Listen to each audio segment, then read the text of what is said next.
लोग सही के साथ खड़े नहीं होते, वो ये देखते हैं कि किससे बनाकर रखना फायदेमंद है। भारत के 18 राज्यों में उत्तराखंड के प्रमुख शहर हल्द्वानी इवनिंग न्यूज में आप सभी का स्वागत है। इससे बड़ा दुर्भाग्य क्या हो सकता है जब इंसान अपना और अपनों का खून कर दे। वो कहते हैं ना इंसान चाहे पैसे वाला हो, अच्छी पोजीशन, अच्छी नौकरी चाकरी वाले हो, लेकिन यदि मानसिक दिवालियापन के शिकार है तो आपके लिए कोई खुशी कोई गम एक तरह से शून्य की स्थिति है।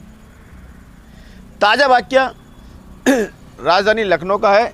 दिन के समय लगभग 12 से 1 बजे के बीच का। राजधानी जब दहल गई, जब एक के बाद एक कुल 3 लोग बंदूक की गोली के शिकार हुए और तीनों लोगों की मौत हो गई। जी हाँ, ये सनसनीखेज माजरा है जिसने भी जाना सुना सन्न रह गया।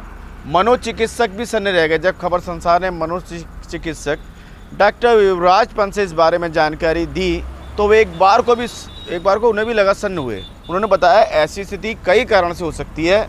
पहला तो घटना से साफ लग रहा है पति मानस वाजपेयी अंदर ही अंदर घुट रहा हो, उसका गुस्सा तनाव धीरे धीरे बढ़ रहा हो और आउटबर्स्ट जैसी स्थिति में आ गया हो। यानी जैसे कोई गुब्बारा होता है, फुलाते जाएं तो बस्ट हो जाता है। ऐसी स्थिति आ गई और फट गया। ऐसी स्थिति में व्यक्ति हत्या कर सकता है, फिर चाहे वो अपनी, खुद की, सामने या और किसी की भी हत्या कर सकता है। जी हाँ, पहले उसने अपनी बीवी को मारा, फिर बहन को मारा। ये थोड़ा गहरी बात हो सकती है। मानस अपनी बर्बादी का कुछ जिम्मेदार अपनी बहन को भी मानता हो, ये भी हो सकता है। लेकिन घटना को जिस तरह अंजाम दिया, ऐसा लग रहा है योजनाबद्ध ढंग से अंजाम दिया है। मनोचिकित्सक डॉक्टर युवराज पंत का कहना है कि इस समय देश में लोगों के अंदर पेशेंस की बेहद कमी है चलिए, जिससे घटनाओं में लगातार इजाफा हो रहा है। पूरा वाक्य हम अपने दर्शकों को एक बार फिर से बता दें कि लखनऊ में बैंक के बाहर ICICI बैंक के रिलेशनशिप मैनेजर दिव्या मिश्रा को उनके पति मानस वाजपेयी ने गोली मार के हत्या कर दी। इसके बाद आरोपी ने अपनी बहन तुलिका उर्फ शिवा को भी गोली मार दी, फिर खुद आत्महत्या कर ली। एक ही घटनाक्रम में 3 मौतों के बाद राजधानी में सनसनी फैल गई। दिव्या मिश्रा की पहचान सामने आने के बाद यह मामला और चर्चा में है, क्योंकि वह पत्रकार और उल्टा चश्मा यूट्यूबर प्रज्ञा मिश्रा की बहन थी। हालांकि हत्या के पीछे की वास्तविक वजह अभी आधिकारिक तौर पर स्पष्ट नहीं हुई है और पुलिस मामले के सभी पहलुओं की जांच कर रही है। इधर जानी मानी पत्रकार यूट्यूबर प्रज्ञा मिश्रा ने अपनी फेसबुक आईडी में लिखा है, मेरी बहन दिव्या मिश्रा लखनऊ के गोमती नगर ICICI बैंक में डिप्टी मैनेजर के पद पर थी। वो पति की साइको हरकतों और पागलपन की बीमारी की वजह से अलग रह रही थी। रोज़ की तरह वो सुबह 9 बजे दफ्तर पहुंची थी। दफ्तर पहुंचने के बाद उसने अपना कामकाज निपटाया। उसके बाद वो किसी से कुछ चेक कलेक्ट करने के लिए अपने कलीग के साथ बाहर चली गई।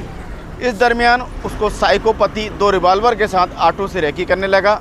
जब वो बैंक पहुंची तो बैंक के गेट पर पति ने पहली रिवॉल्वर से गोली चलाई, फिर रिवॉल्वर की बट से चेहरे सिर पर कई बार किए। आसपास के लोग मौजूद जो बैठे थे उन्होंने जान बचाकर भागे। जी हाँ, दूसरा रिवॉल्वर निकाला, उसने फायर किया, माथे पर उसके बहुत बड़े बड़े होल किए। दिव्या मेरी बहन तुम अब नहीं रही, यकीन नहीं कर पा रही हूँ, बहुत मुश्किल। ये सब अपनी फेसबुक आईडी में लिख रही है। तो मम्मी का बेटा भी थी, मम्मी का बार बार फ़ोन आ रहा था। मेरी हिम्मत नहीं कि मैं उसको कह सकूँ कि तुम अब नहीं रही। दिव्या काश कि तुम इतनी सीधी नहीं होती, काश कि हम आज पूर्णागिरी घूमने चले गए होते। फिलहाल चलिए, बड़ा वाकया हुआ है जघन्य। फिलहाल देश की अन्य खबरों पर एक नज़र डाल लेते हैं। टिकरी मेट्रो के पास एक फिलिंग स्टेशन पर CNG सिलेंडर विस्फोट में 3 लोगों की मौत हो गई। दिल्ली में 1 जनवरी 2027 से पेट्रोल, डीजल और CNG से चलने वाले छोटे हल्के मालवाहक वाहनों के पंजीकरण पर प्रतिबंध लागू होगा। दिल्ली SIR मतदान केंद्रों के युक्तिकरण में देरी के कारण मतदाता सूची का मसौदा प्रकाशन 31 अगस्त तक स्थगित किया गया। निविदा मामले में सत्येंद्र जैन और 5 अन्य को 2 सप्ताह की न्यायिक हिरासत में भेजा गया। इधर मुंबई साइबर क्राइम पुलिस ने 48,60,000 के बॉस घोटाले में बिहार और झारखंड से 2 लोगों को गिरफ्तार किया। महाराष्ट्र FDA ने 2 ऑनलाइन फूड डिलीवरी सुविधाओं के लाइसेंस निलंबित कर दिए। गुजरात के भावनगर में नकली शराब के सेवन से मौतें हो गई हैं। मृतकों की संख्या बढ़कर 7 हो गई। 30 लोग अस्पताल में भर्ती हैं। कर्नाटक में 43,80,000 से अधिक मतदाताओं को नोटिस मिलेगा। 20 लाख से अधिक मतदाताओं को तार्किक विसंगति के लिए चिन्हित किया गया है। कर्नाटक में पेंशन आय की अधिकतम सीमा बढ़ाकर 1 लाख PCR कर दी गई है, जिससे 20 लाख से अधिक लोगों को लाभ मिलेगा। भाजपा ने सूखाग्रस्त तालुकों की सूची और बी नागेंद्र को मंत्रिमंडल से हटाने की मांग को लेकर कर्नाटक विधानसभा में व्यवधान उत्पन्न किया। केरल से बीडी सतीशान का कहना है कि मुल्ला पेरियार में बने बांध से मिलने वाला सारा का सारा पानी तमिलनाडु को देने के लिए हम पूरी तरह तैयार हैं। केरल में सिगेलोसिस का प्रकोप फिर से उभरा। राजधानी का एक 13 वर्षीय बच्चा अस्पताल में फिलहाल भर्ती है, हालत नाजुक है इसकी।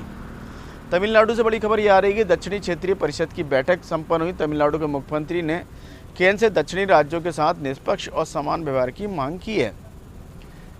इधर तमिलनाडु की विधानसभा में मंत्री सेंगो थोयन की राशन के चावल पर इस्तेमाल पशुओं के चारे के रूप में किया जा रहा है। टिप्पणी से बवाल मच गया।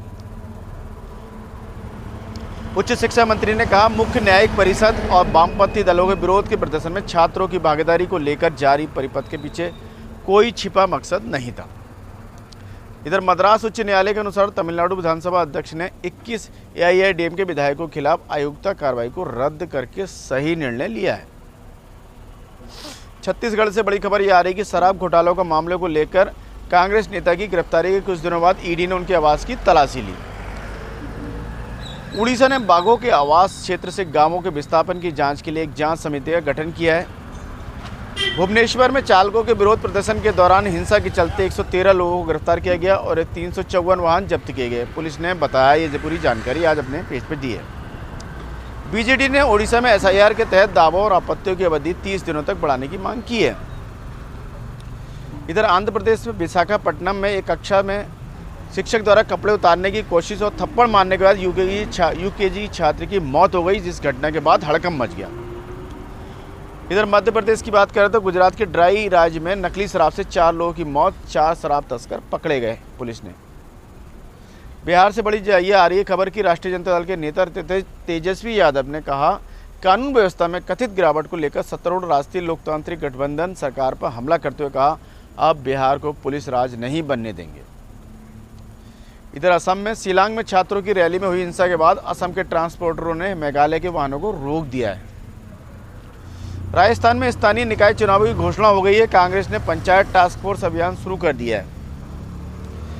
जम्मू कश्मीर के मुख्यमंत्री उमर ने कहा कि जनरेशन Z की सद्भावना को खत्म करने का सबसे तेज तरीका इसे धमकी के रूप में इस्तेमाल करना है।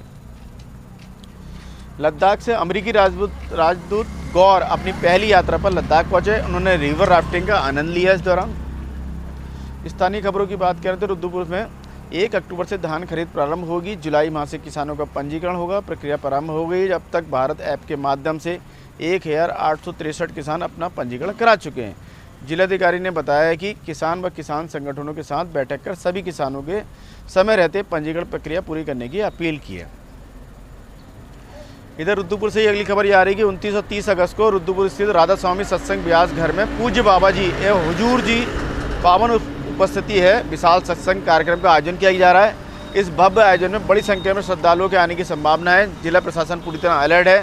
साफ सफाई की व्यवस्था की जा रही है पूरी तरह। आशा है आपको खबरें अपडेट रख रही होंगी और चाय पर चर्चा के लिए मसाला प्रदान कर रही होंगी। अपने विचार और सुझाव साझा कर सकते हैं। कल फिर नए विषय के साथ आपके समक्ष उपस्थित होंगे। इसी के साथ मैं मनोज आर्य, खबर संसार के लिए जय हिंद।